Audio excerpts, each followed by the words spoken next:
Bonjour à toutes et à tous et bienvenue dans ce 13e podcast dédié à l'analyse de l'évolution des fonds communs de placement de nos groupes EDF et Engie pour le mois de décembre. Soit dit en passant, écoutez l'analyse de la CFE Énergie sur l'actualité des industries électriques et gazières, sans bobard ni blabla. Tout d'abord, permettez-moi de vous souhaiter une excellente année 2021 avec une très bonne santé, beaucoup de bonheur et de la réussite tant du point de vue personnel que professionnel.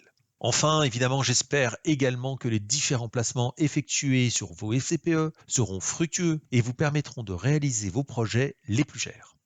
Il s'agit aujourd'hui d'un podcast un peu particulier, puisqu'en dehors du commentaire de l'actualité économique mondiale, par lequel je vais, comme d'habitude, commencer, je ferai ensuite un commentaire sur l'évolution annuelle des différents fonds communs de placement de nos entreprises. Rappelez-vous, je vous avais laissé début décembre avec une note d'espoir concernant la découverte de plusieurs vaccins, mais aussi avec des élections américaines qui restaient encore incertaines et d'un Brexit à l'arrêt.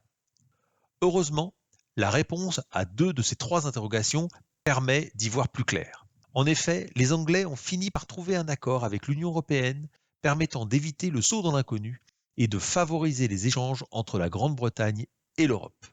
Il s'agit plutôt d'une bonne nouvelle, car sans accord, chacune des deux parties aurait été perdante, même si la Grande-Bretagne l'était plus que l'Union européenne. Nous pouvons donc maintenant regarder plus sereinement l'avenir commercial entre ces deux entités, même si de nombreux paramètres restent encore à mettre en place et que la Grande-Bretagne va devoir se réinventer pour répondre aux exigences de liberté de ses habitants, qui étaient à l'origine de la victoire des Brexiteurs lors du dernier référendum en Angleterre. Ceci d'autant plus que le coronavirus fait des ravages outre-Manche et que les confinements à répétition affaiblissent un peu plus l'économie et la liberté de circuler. De l'autre côté de l'Atlantique, Joe Biden a maintenant les coups des franches avec sa victoire à la présidentielle, mais surtout avec une nouvelle majorité au Sénat lui permettant de mettre en application son programme. La protection sanitaire de la population et surtout un plan de relance sans contestation de l'opposition républicaine devrait permettre à l'économie américaine de reprendre de la vigueur.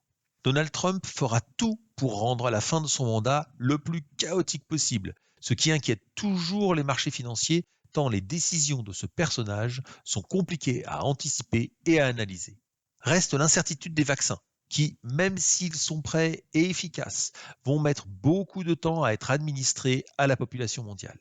Les restrictions et confinements ne sont donc toujours pas derrière nous, ce qui ne permettra certainement pas à la croissance de repartir vigoureusement comme le prévoyaient la plupart des pays en 2021.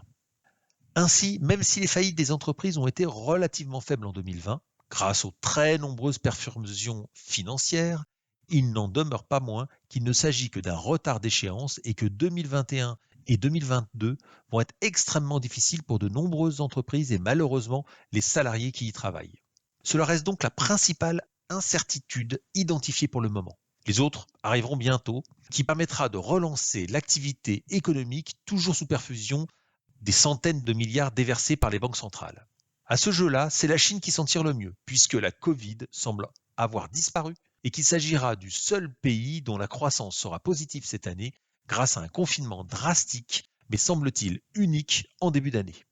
Venons-en au marché financier maintenant. Le mois de décembre a été plus calme que les mois précédents, mais il est resté haussier sur la plupart des places boursières, puisque le CAC 40 gagne 0,6%, l'indice européen Eurostoxx 50 gagne 1,7%, le Nasdaq américain et le Dow Jones gagnent respectivement 5,6 et 2,2%, seul l'indice mondial MSCI World perd 0,5%. Mais les écarts sont beaucoup plus importants lorsqu'on regarde la performance annuelle des indices, puisqu'aux deux bouts de l'échiquier, on trouve un CAC 40 qui perd 7,1% sur un an, quand le MSCI World gagne presque 6%, et le Nasdaq 44%, le Nasdaq qui est composé de beaucoup de valeurs technologiques.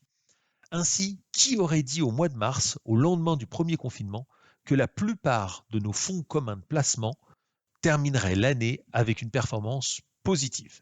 C'est particulièrement le cas des fonds qui comportent une forte proportion d'actions, et en particulier des actions internationales. Ainsi, dans le PEG, le FCPE Action Monde ISR gagne presque 5%, et J'épargne de diversifié gagne presque 3%. Du côté du Perco EDF, Cap Long Terme gagne 9% sur un an, et sur celui d'Engie, le Perco Action gagne 5%. Côté obligations, les fonds restent proches de l'équilibre sur un an, avec un épargne 1 qui gagne presque 2%. Enfin, du côté des FCPE qui comportent beaucoup de monétaires, la faiblesse des taux actuels ne permet aucunement d'une performance positive et ils terminent tous avec une baisse comprise entre 0 et 5%, que cela soit sur le PEG ou sur le PERCO. Alors le PERCO uniquement pour celui d'Engie puisque le PERCO d'EDF ne comporte pas de FCPE monétaire. Nous pouvons terminer ce commentaire par la performance annuelle très contrastée des FCPE qui ne comportent que des actions de nos entreprises. En effet, Link perd près de 13% quand EDF gagne 30%. Les informations concernant EDF sont analysées comme porteuses par les investisseurs qui espèrent avant tout une réforme des prix de l'AREN accolée à une division malvenue de l'entreprise, ce qui leur permettrait de rester actionnaires de la partie distribution pour se défaire du reste. Côté Engie, la réforme de la réglementation technique 2020 défavorable au chauffage par case et la faiblesse de la consommation française pendant les confinements a clairement empêché le cours de l'action de remonter à ses niveaux d'avant Covid. L'année 2020 sera donc celle de la relance de l'économie, ce que les marchés ont clairement anticipé avec ce rallye haussier des derniers mois. Toute la question sera de savoir si elle se réalisera et surtout quand. En attendant ces réponses, je vous retrouverai le mois prochain pour un nouveau commentaire de l'actualité et de l'évolution de nos FCPE. À très bientôt!